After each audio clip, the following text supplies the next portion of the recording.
Students, அடுத்து sulphur tie ஆக்சைடினுடைய வேதிப்பண்புகள் பார்க்கலாம். நீருடன் வினை. கந்தக டை ஆக்சைடு அல்லது சல்ஃபர் டை ஆக்சைடு ஒரு அமில ஆக்சைடு.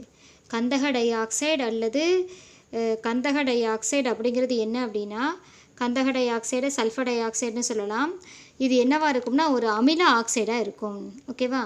இது நீரில் கரைந்து என்னவா மாறும்னா சல்ஃபியூரஸ் அமிலத்தை தரும். ஓகேவா? நீரில் கரைஞ்சி என்ன தரும் அப்படின்னா சல்ஃபியூரஸ் அமிலத்தை உருவாக்கும். பாருங்கள், சல்ஃபர் டை ஆக்சைடு எடுத்துகிட்டு நான் நீருடன் போடுறேன். சல்ஃபர் டை ஆக்சைடு எடுத்து நீருடன் போடும்போது H2SO3 சல்ஃபியூரஸ் அமிலம் கிடைக்குது. H2SO3 கிடைக்குது. இந்த H2SO3 எடுத்துக்கிட்டு மேலும் சிதைவடையும் போது எப்படி சிதைவடையுது? இதில் இருக்க 2 H2 அயனியாகவும் மீதம் இருக்கக்கூடிய SO3 2- அயனியாகவும் பிரிகை அடையுது. ஓகேவா? ஸோ SO2 நீருடன் சேர்ந்து H2SO3 H2S 3 ஆக்சிஜனுடன் சேர்ந்து H2SO3 மாறிடுச்சு. சல்ஃபியூரஸ் அமிலமாக மாறிடுச்சு. இந்த சல்ஃபியூரஸ் அமிலம் எப்படி பிரியுதுன்னா H2ங்கிறது 2H+ ஆகவும் SO3 2- அயனியாகவும் பிரியுது. அடுத்து சோடியம் ஹைட்ராக்சைடுடன் வினை. ஸோ சல்ஃபர் டை ஆக்சைடு எடுத்துகிட்டு நீங்கள் சோடியம் ஹைட்ராக்சைடு போடும்போது இங்கே இருக்கிற சோடியம், இங்கே இருக்கிற ஹைட்ரஜன், இங்கே இருக்கிற சல்ஃபர் NaHS, இங்கே இருக்கிற 2 ஆக்சிஜனும் இங்கே இருக்க 1 ஆக்சிஜனும் சேர்ந்து O3 மாறிடுச்சு. NaH, இங்கே இருக்கிற NaHSO3 ஒரு Na, ஒரு ஹைட்ரஜன், ஒரு சல்ஃபர், 3 ஆக்சிஜன் சேர்ந்து NaHSO3 சோடியம் பைசல்பைட்டாக மாறிடுச்சு. இதுக்கு பேர் என்ன? சோடியம் பைசல்பைட். சோடியம் ஹைட்ராக்சைடுடன் வினை. சல்ஃபர் டை ஆக்சைடு சோடியம் ஹைட்ராக்சைடுடன் சேர்ந்து NaHSO3 சோடியம் பைசல்பைட்டாக மாறிடுச்சு. அடுத்து சோடியம் கார்பனேட்டுடன் வினை. சல்ஃபர் டை ஆக்சைடு எடுத்துக்கிறேன். இரு மூலக்கூறு சல்ஃபர் டை ஆக்சைடு எடுத்துக்கிட்டு சோடியம் கார்பனேட் Na2CO3ங்கிறது சோடியம் கார்பனேட். Na2 அப்படியே இருக்கட்டும். CO3 பிரித்து CO2 எழுதிக்கிறேன். ப்ளஸ் நீர் போடுறோம். இப்போ என்ன வினை நடக்குது பாருங்கள். இங்கே இருக்கிற Na, இங்கே இருக்கிற 2 Na, இங்கே இருக்கிற 2 sulphur, 2 Na 2 sulphur, okay, 2 hydrogen, 2 Na 2 sulphur 2 hydrogen. Oxygen பார்த்திங்கன்னா இங்கே ஆக்சிஜன் நல்லா கவனிக்கணும். இங்கே 2 × 2 4 ஆக்சிஜன் வந்துருச்சா? நல்லா கவனிங்க. இங்கே எத்தனை ஆக்சிஜன்? 4 ஆக்சிஜன் இங்கே வந்துருச்சு. ஸோ 4ல் இங்கே பாருங்கள், இங்கே ஒரு ஆக்சிஜன், இங்கே ஒரு ஆக்சிஜன், மொத்தமாக 4 + 2 6 ஆக்சிஜன்.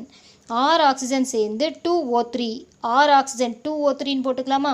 நல்லா கவனிங்க. முன்னாடி 2 இருக்கிறதுனால O3ன்னு போட்டோம்னா 6 ஆக்சிஜன் சரியாயிடுச்சு. 2 Na 2 H 2 சல்ஃபர் 6 ஆக்சிஜன் சேர்ந்து சோடியம் பைசல்ஃபைட்டாக மாறிடுச்சு. ஸோ NaHSO3 சோடியம் பைசல்ஃபைட்டாக மாறிடுச்சு. அடுத்து இங்கே இருக்கிற CO2 வாயு carbon di oxide வாயுவாக நீங்கிடுச்சு.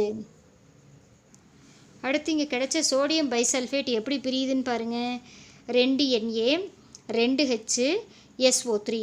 So 2 SO3, ஒரு SO3 SO2 பிரிச்சுக்கிறேன், இன்னொரு SO3 SO3ன்னு வச்சுக்கிறேன். பாருங்கள், 2 Na 2 H 2 SO3, 2 SO3 ஒரு SO3 SO2 பிரிச்சுக்கிறேன், இன்னொரு SO3 அப்படியே போட்டுக்கிறேன், 2 ஹைட்ரஜன். இப்போ என்ன ஆகுது பாருங்கள்.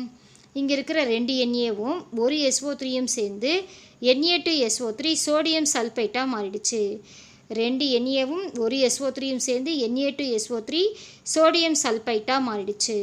அடுத்து கவனிக்கணும், இங்கே 2 ஹைட்ரஜனும் ஒரு ஆக்சிஜனும் சேர்ந்து H2O மாறிடுச்சு. மீதம் ஒரு SO2 மட்டும் வெளியில் வந்துருச்சு. ஓகேவா ஸ்டூடெண்ட்ஸ்? நான் சொல்கிறது புரிஞ்சுதா? பாருங்கள், சோடியம் கார்பனேட்டுடன் வினை. சோடியம் கார்பனேட்டின் வாய்ப்பாடு Na2CO3, CO3 CO2 பிரிச்சுக்கிட்டேன், H2O 2SO2. இங்கே கவனிக்கணும் students, 2 Na, Na2னா 2 Na 2 hydrogen, 2 Na 2 hydrogen, 2 sulphur, அடுத்து ஆக்சிஜன் 6 ஆக்சிஜன். இங்கே 2 × 2 4 ஆக்சிஜன், இங்கே ஒரு ஆக்சிஜன், இங்கே ஒரு ஆக்சிஜன், மொத்தம் 6 ஆக்சிஜன். 2 NaHSO3 SO3 சோடியம் பைசல்பேட்டாக மாறிடுச்சு. அடுத்து இங்கே இருக்கிற CO3 பிரித்து CO2 ஓன் போட்டிருந்தோம். CO2 மட்டும் இருந்துச்சு, CO2 தனியாக இங்கே வந்துருச்சு. இங்கே சோடியம் பைசல்ஃபேட் கிடச்சிச்சு. சோடியம் பைசல்ஃபேட்டை Na2NaHSO3 சோடியம் பைசல்ஃபேட் என்ன பண்ணுறோம், 2 Na 2 H 2 SO3.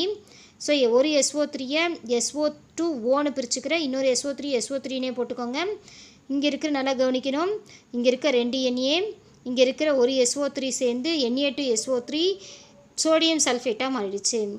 அடுத்து இங்கே இருக்க 2 ஹைட்ரஜன் நல்லா கவனிக்கணும், இங்கே இருக்க 2 ஹைட்ரஜன் ஒரு ஆக்சிஜன் சேர்ந்து நீராக மாறிடுச்சு. மீதம் சல்ஃபர் டை ஆக்சைடு வாயு மட்டும் வெளியேறிடுச்சு. புரியுதா ஸ்டூடெண்ட்ஸ்? அடுத்து ஆக்சிஜன் ஏற்ற பண்பு பார்க்கலாம். பாருங்கள், H2S.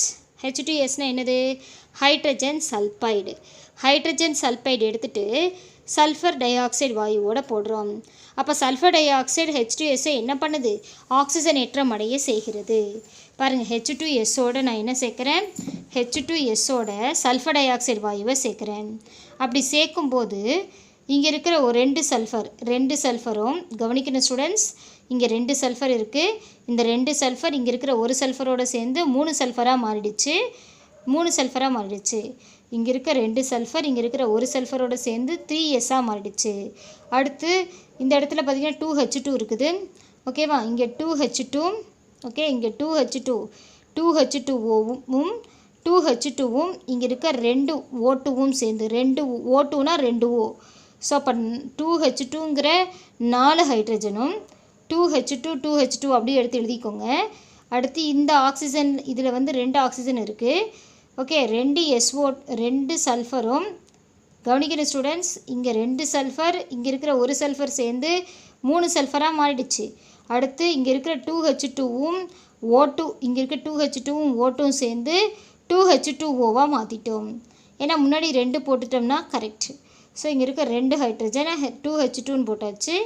இங்கே இருக்கிற ஒரு சல்ஃபர் 2H2S 2H2S உருவாகுது, 3S உருவாகுது. புரியுதா ஸ்டூடெண்ட்ஸ்? அடுத்து பாருங்கள், 2Mg + SO2. 2Mgங்கிற உலோகத்தோட நம்ம சல்ஃபர் டை ஆக்சைடு போடும்போது இங்கே இருக்க 2 Mgயும் 2 O2னா 2O, 2 Mgயும் 2 Oவும் சேர்ந்து 2MgO மெக்னீஷியம் ஆக்சைடாக மாறிடுச்சு. அப்புறம் மீதம் இருக்கக்கூடிய சல்ஃபராக வெளியேறிடுச்சு. ஸோ இது எப்படி ஆக்சிஜன் ஏற்ற பண்புனா, இதில் பார்த்திங்கன்னா H2Sல சல்ஃபரோட ஆக்சிஜனேற்ற நிலை 2-. அதுவே இங்கே பார்த்திங்கன்னா இங்கே ஆக்சிஜனேற்ற நிலை என்ன அப்படின்னா 0. அப்போ ஆக்சிஜனேற்ற எண், சல்ஃபரின் ஆக்சிஜனேற்ற எண் -2விலிருந்து 0வாக அதிகரிக்கிறது. மைனஸ்லேருந்து ப்ளஸ் வேல்யூ வந்துச்சுன்னு என்ன ஆகுது, இந்த இடத்துல நெவர் பார்க்கணும், என்ன ஆகுது, அதிகரிக்கிறது. ஓகேவா, 2H2S + H2SO2 gives என்ன உருவாச்சு, 3S + 2H2O. இங்கே இருக்கிற 2S இங்கே இருக்கிற ஒரு சல்ஃபரோட சேர்ந்து 3S மாறிடுச்சு. அடுத்து 2H2 2Oவோடு சேர்ந்து 2H2O மாறிடுச்சு.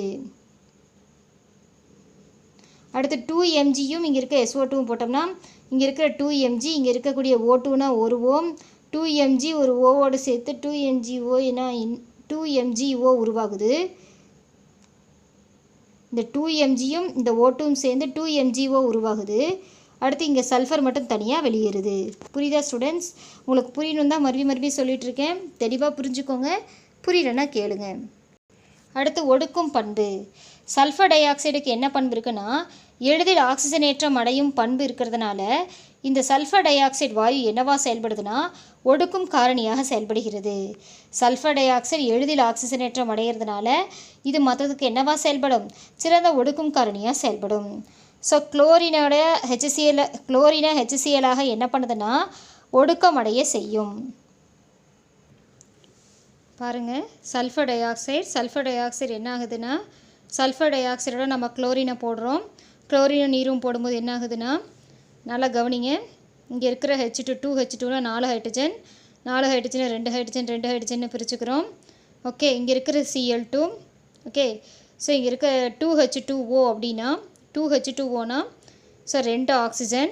நல்லா கவனிக்கணும் ஸ்டூடெண்ட்ஸ், இந்த இடத்துல 2 ஆக்சிஜன் இருக்குது. ஓகே, அது மட்டும் இல்லாமல் இந்த 2H2னா 4 ஹைட்ரஜன் 2 ஹைட்ரஜன் பிரிச்சுக்கோங்க. இங்கே இருக்கிற 2 ஹைட்ரஜனும் இங்கே இருக்க 2 ஹைட்ரஜனும் 2 சிஎலும் சேர்ந்து 2HCl மாறிடுச்சு. அடுத்து H2 போட்டுக்கோங்க. சல்ஃபர், ஆக்சிஜன் 4, இங்கே 2 ஆக்சிஜன், இங்கே 2 ஆக்சிஜன். ஓகே, H2SO4 மாறிடுச்சு. பாருங்கள், கவனிங்க. H2, இங்கே இருக்கிற 2 ஹைட்ரஜன், H2, ஒரு சல்ஃபர், O2O2, H2SO4 சல்ஃபியூரிக் அமிலமாக மாறிடுச்சு. அடுத்து 2 ஹைட்ரஜன் இங்கே இருக்க Cl2ஓடு சேர்ந்து 2 ஹைட்ரஜன் 2 Clோடு சேர்ந்து 2HCl மாறிடுச்சு. அப்போ பார்த்திங்கன்னா குளோரினை HCl ஆக்சிஜனேற்றம் அடைய செய்கிறது. குளோரினை வந்து என்ன பண்ணுது? HCl ஒடுக்குகிறது. இது ஆக்சிஜனேற்றம் அடையுது. பட் இது என்ன? சல்ஃபர் டை ஆக்சைடு ஆக்சிஜனேற்றம் அடைஞ்சிட்டு குளோரினை HCl ஒடுக்குகிறது. ஒடுக்கம்னா என்ன ஆகுது பாரு, இதில் வந்து ஆக்சிஜனேற்ற நிலை 0, Cl2ல் ஆக்சிஜனேற்ற நிலை 0, அதுவே HCl Clோட ஆக்சிஜனேற்ற நிலை -1. ஓகேவா? ஸோ இப்போ என்ன ஆகுது? ஆக்சிஜனேற்ற எண் 0விலிருந்து -1 குறைகிறது. ஆக்சிஜனேற்ற எண் 0விலிருந்து -1 குறையுதுன்னா என்ன ஆகுது? ஒடுக்கம் அடைகிறது. புரியுதா ஸ்டூடெண்ட்ஸ்?